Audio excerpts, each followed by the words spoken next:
Success stories, stories of transformation and stories of triumph. Today, when Ogun State makes the headlines, it's not for the wrong reasons.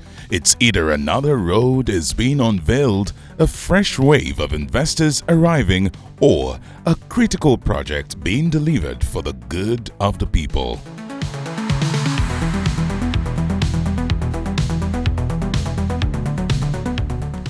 Across Ogun State, success stories now echo far and wide, all thanks to the leadership of Prince Dapo Abiodun.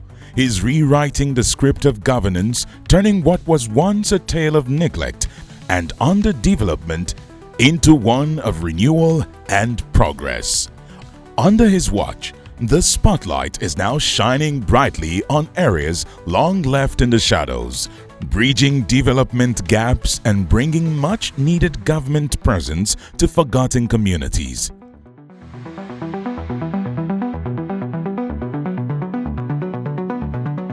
From pothole-reading roads to abandoned health centers, from taps that ran dry to empty food stores, from idle youth roaming the streets to pensioners left to languish, from weary civil servants to teachers who had lost their spark.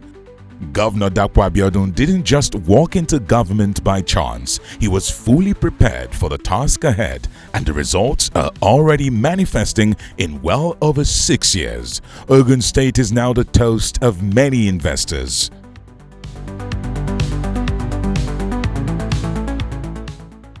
Truth be told, if we decided to recount every success story sector by sector, we'd have no choice but to publish a whole encyclopedia.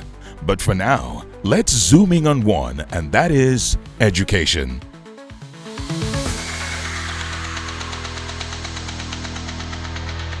Before Dapo Abiodun stepped in, describing Ogun's education sector as comatose wouldn't have been an exaggeration.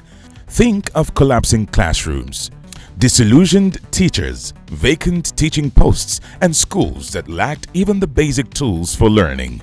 The system was gasping for breath. It was clear that something drastic had to be done, and the governor immediately declared an emergency on the sector.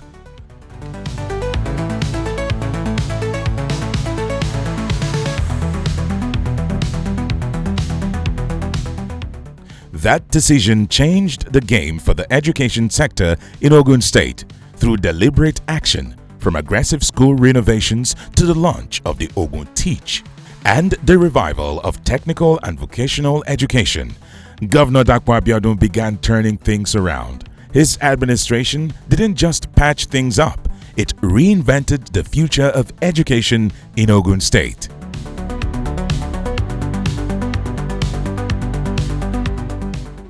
But it wasn't just the primary and secondary schools crying out for help. Even the state-owned tertiary institutions were on the brink. Take the Moshood Abiola Polytechnic and Tai Solarin University of Education, for instance. They were both on the brink of collapse, but he came to their rescue, and today the story is different. I will remind you that this administration did not lose sight of what should be done in the tertiary. The emergency that was declared in the education sector made the government to tackle headlong the first problem they met on the ground, which was the problem at Moshood Abiola Polytechnic and the problem at Ogun. If you remember, those institutions were already almost, like I said, I actually made a guess. I told them that it was like they've been packaged. You know, when you want to take something abroad, you now get to the airport, and that they were already in the departure lounge. The plane to take them away was already on ground. In fact, they were already announcing that they should actually come on board. So their decision came on board, solved the problem in those institutions, and today those institutions are running smoothly. Lecturers and staffs had not seen salaries for months. Industrial strikes were the order of the day. Campuses were falling apart. Governing councils were non-existent. Students were frustrated and tired, but today, these institutions are alive, thriving, and once again producing graduates on schedule, all thanks to Governor Abiodun's intervention.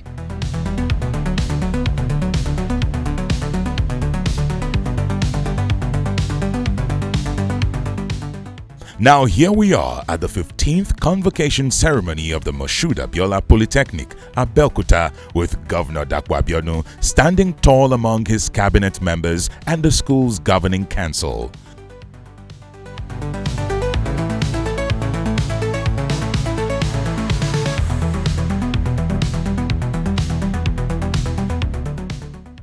This moment is obviously symbolic. It marks a milestone in a journey of rescue and reform for the institution. Governor Dapo Abiodun reminds the crowd how his administration had to declare a state of emergency in the education sector and commit to a rescue mission that has touched every level from chalkboards in village schools to lecture halls in higher institutions. You recall that when I assumed office on the 29th of May 2019, the academic calendar of this prestigious institution had been interrupted.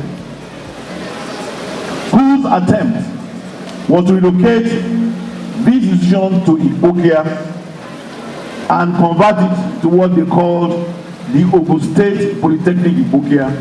I set up a committee to understand and investigate exactly what had transpired.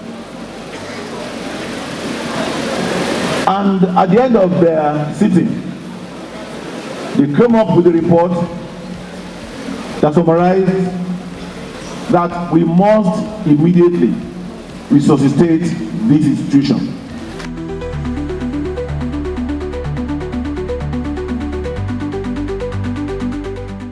To show his continued commitment, he announces a whopping 2 billion naira infrastructure development fund for Mapoly to cement the progress made. We'll be building a 500-seater ultra-modern lecture theater.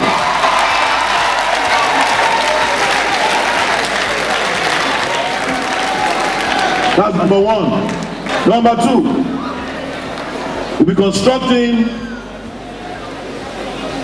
the road leading to the auditorium of the Moshood Abiola Polytechnic. And that's this road.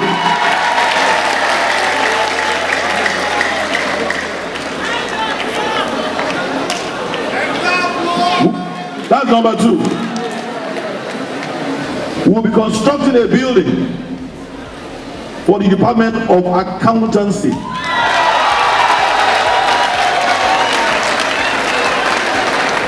Number three, we'll be constructing the new SBMS block.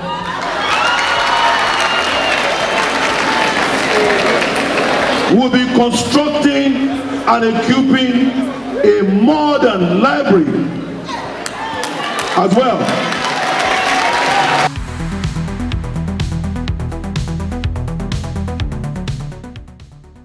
Clearly, the event is not just a convocation, it is a celebration of vision, leadership, and years of strategic investment in the future of Ogun State. Because when Governor Dapo Abiodun took over, Mapoly was literally in intensive care. But today, it is back on its feet, walking tall, strong, and full of promise.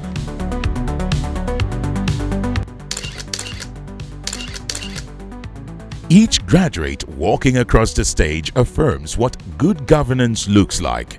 It is focused, responsive, and prioritizes the people first.